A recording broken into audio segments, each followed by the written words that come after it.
Elon Musk, the man who wants to put a chip in your brain, move humanity to Mars, and make cringy memes the national language.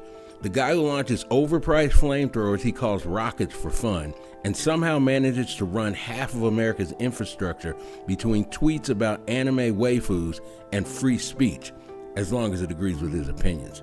Look, he's easy to laugh off as an awkward but well-meaning, harmless geek genius who happened to become a mega billionaire.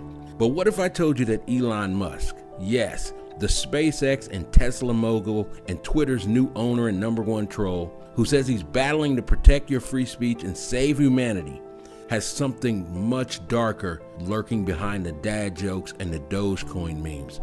What if I told you that Musk isn't just a quirky billionaire with a ketamine addiction and a basketball team worth of kids, but a man with an evil plan for you and your family's future in America that will give you worse nightmares than Donald Trump coming out of the shower without a towel?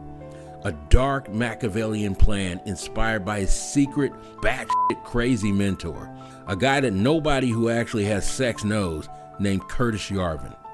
Yes, the world's richest man is a disciple of a dude named Curtis Yarvin.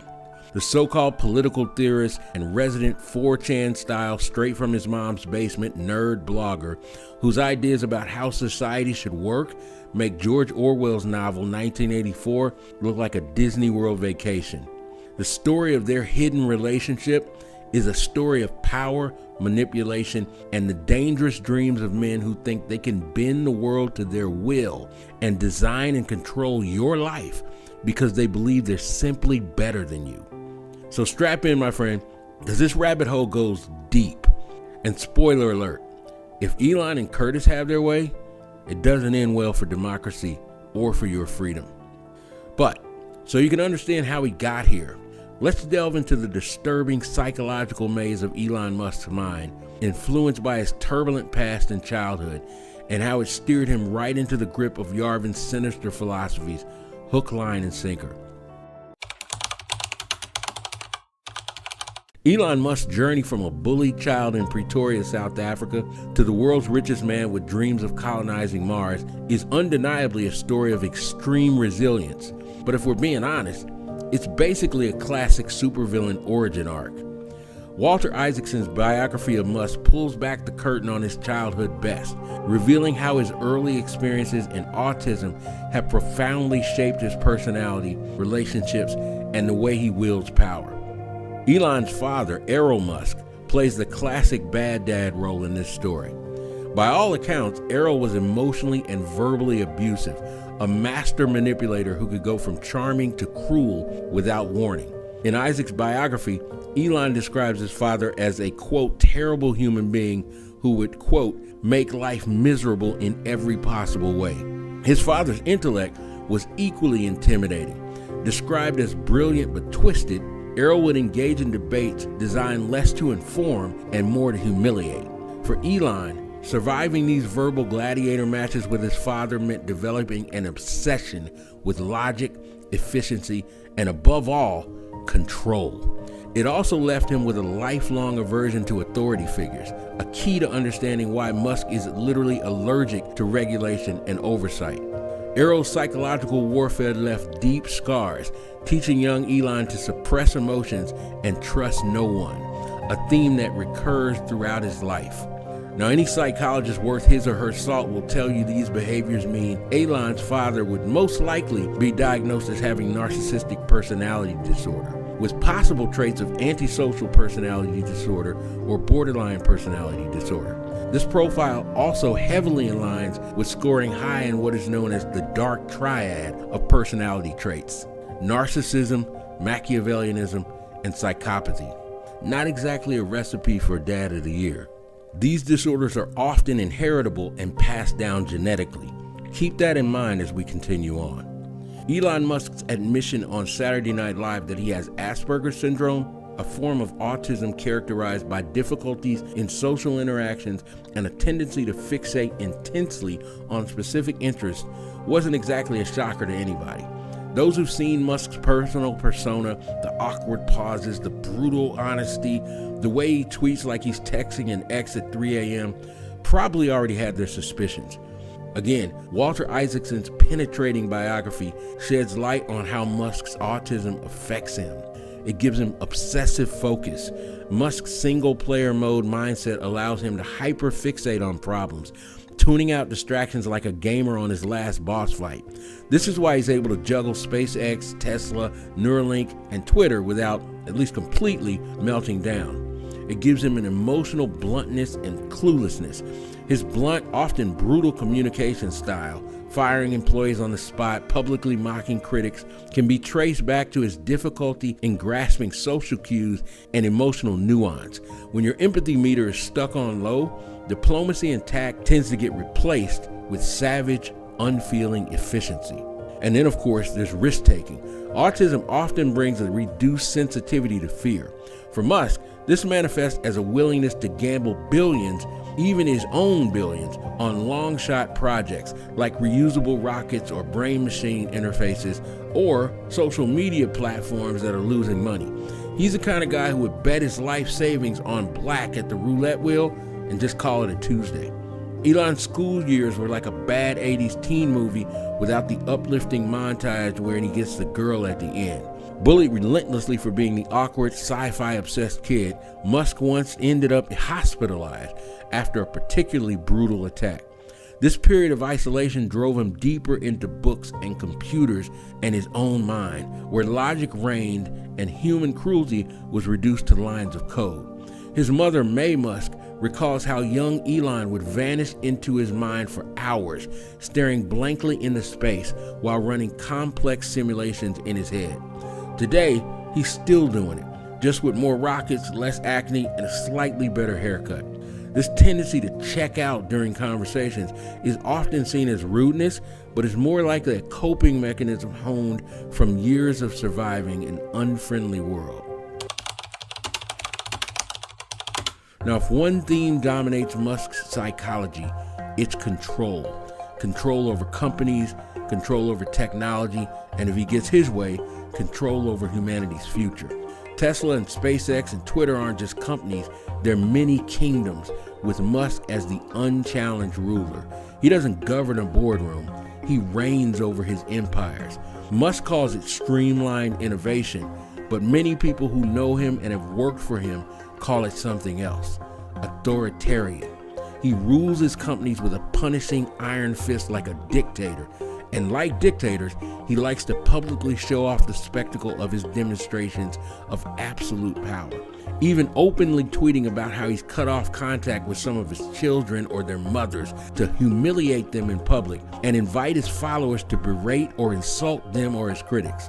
Isaacson suggests this obsession stems from a childhood where control was a foreign concept, where emotional landmines were hidden in every conversation with his father, and school was a war zone. Psychologists know that childhood experiences like Elon's tend to create high levels of Machiavellianism in people's personalities. Their behavior is often characterized by manipulation, exploitation, and a strategic, transactional approach to relationships and power.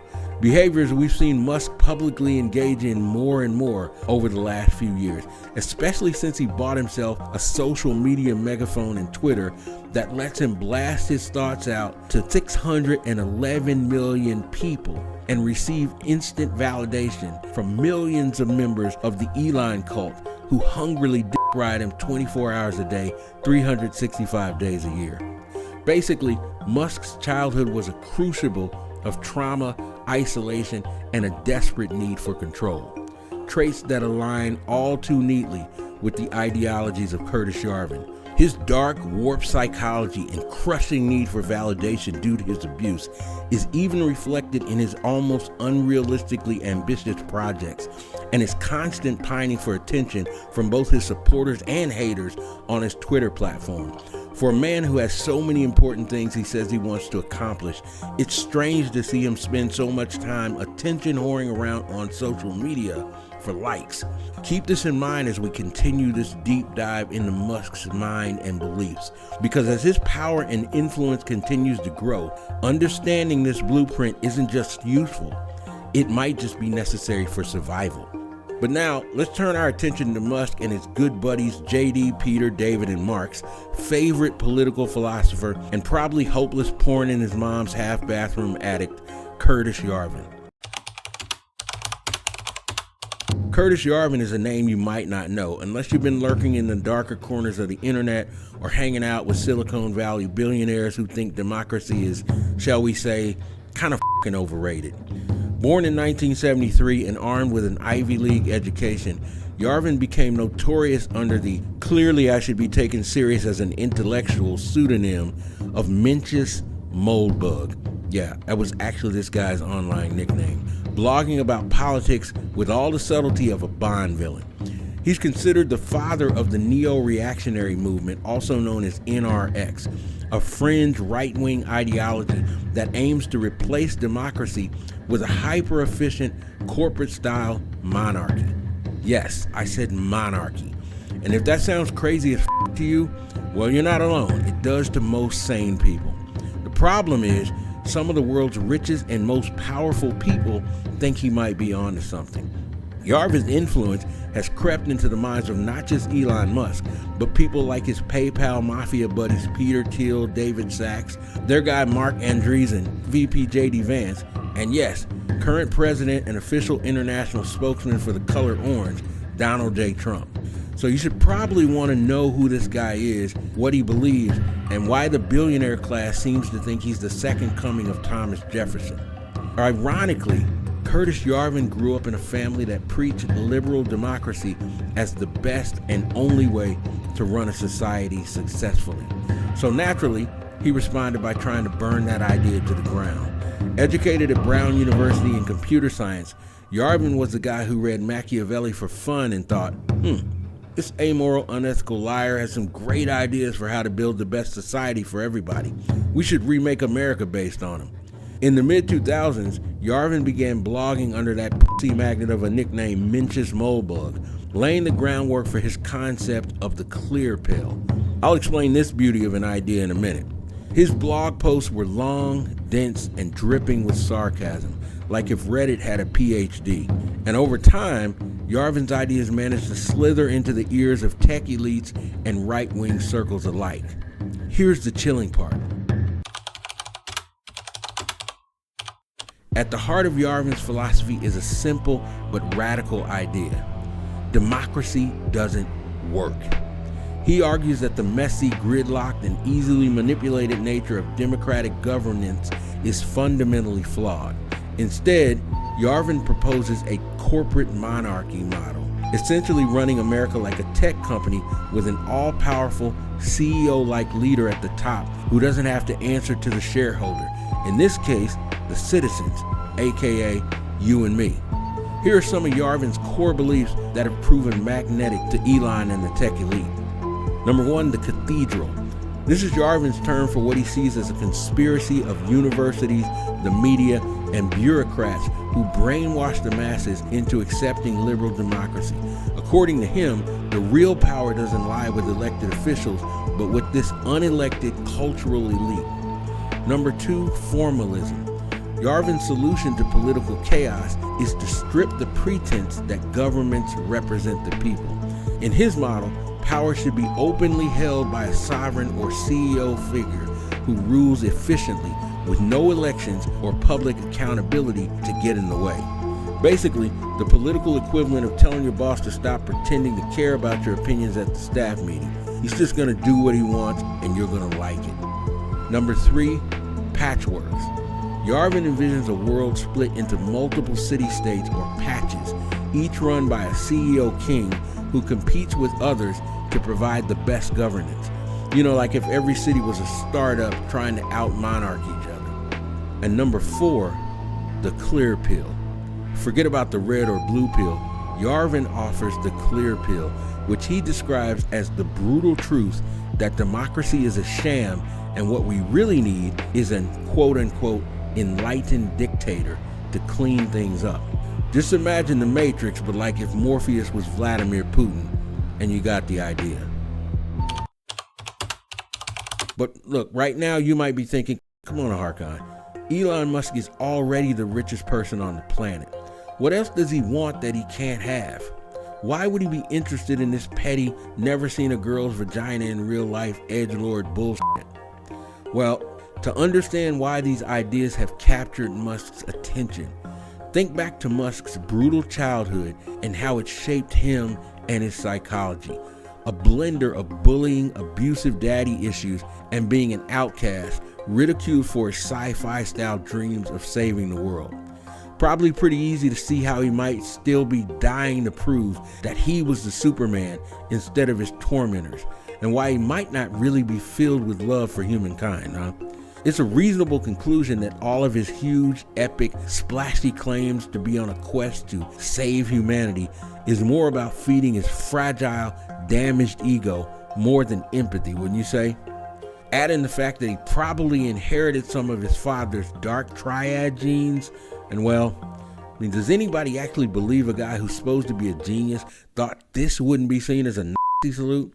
You think this is how he sends love from his heart to his kids at bedtime?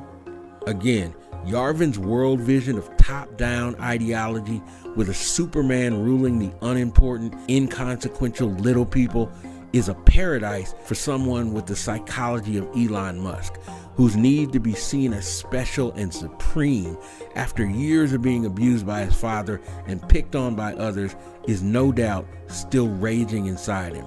When you add in the autism spectrum traits of emotional bluntness and obsession with efficiency, you get a psychological profile that finds Yarvin's call for a corporate dictator to rule America not horrifying to Musk, but actually appealing. For Musk, the idea of a CEO king model where decisions are fast, logical, and ruthless might feel less like tyranny and more like common sense, especially when none of the consequences would affect him personally. Musk's mantra in business and life is simple: go fast and break stuff. And why fix what's broken when you can build something entirely new, preferably with flamethrowers? Again, these Musk statements are like listening to a TED Talk by Curtis Yarvin. Getting queasy yet? Well, it gets worse. Let's talk about that Doge. And no, I'm not talking about that damn meme coin you lost $2K investing in because your cousin told you its price was going to skyrocket past $1 when Musk mentioned it on SNL. With Musk currently running Doge under Trump, Yarvin's vision of a corporate monarchy could get more and more disturbingly real. Make no mistake about it, under Trump's reign, Doge is about consolidating power, plain and simple. Streamlined, centralized power, strictly controlled by the executive branch. His power. Curtis Yarvin's idea of consolidating federal power into a streamlined, one-man CEO king-led structure that bypasses checks and balances from other branches of government in favor of authoritarian efficiency is basically Doge's mission statement. Now, in true Machiavellian fashion, Musk insists his Doge rampage is about quote-unquote uncovering government fraud and waste. But the truth is, in his new role, Musk has the carte blanche to collapse the government and make Yarvin's seemingly ridiculous techno-monarchy pipe dreams a reality. Think sweeping reforms at the stroke of a tweet. New nationwide policies that echo corporate strategies and only benefit the ultra-rich, and the destruction of any program that Musk claims slows progress or is wasteful, even if you or someone in your family depends on that program to make a living, feed their family, or for disability support or life-saving medicines. Elon's tortured childhood, social struggles from Asperger's, and dark, damaged psychology make him the perfect person to carry out these actions with cold, surgical, unfeeling detachment and feeling no empathy for the people's lives that might be hurt or destroyed. It's a Silicon Valley tech bro oligarch's Musk Yarvin wet dream. And for people like you and I who need a strong democracy to ensure their liberty, it could be a nightmare we never wake up from again.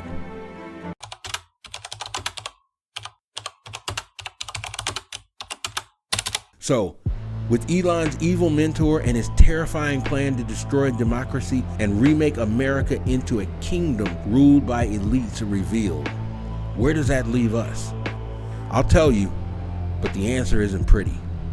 That leaves us in a perfect storm of obscene wealth, absolute power, and multiple billionaire elites running your government, fully believing a philosophy that says you're an insignificant peon parasite, and they're better qualified to decide the way you and your family can live your lives than you are.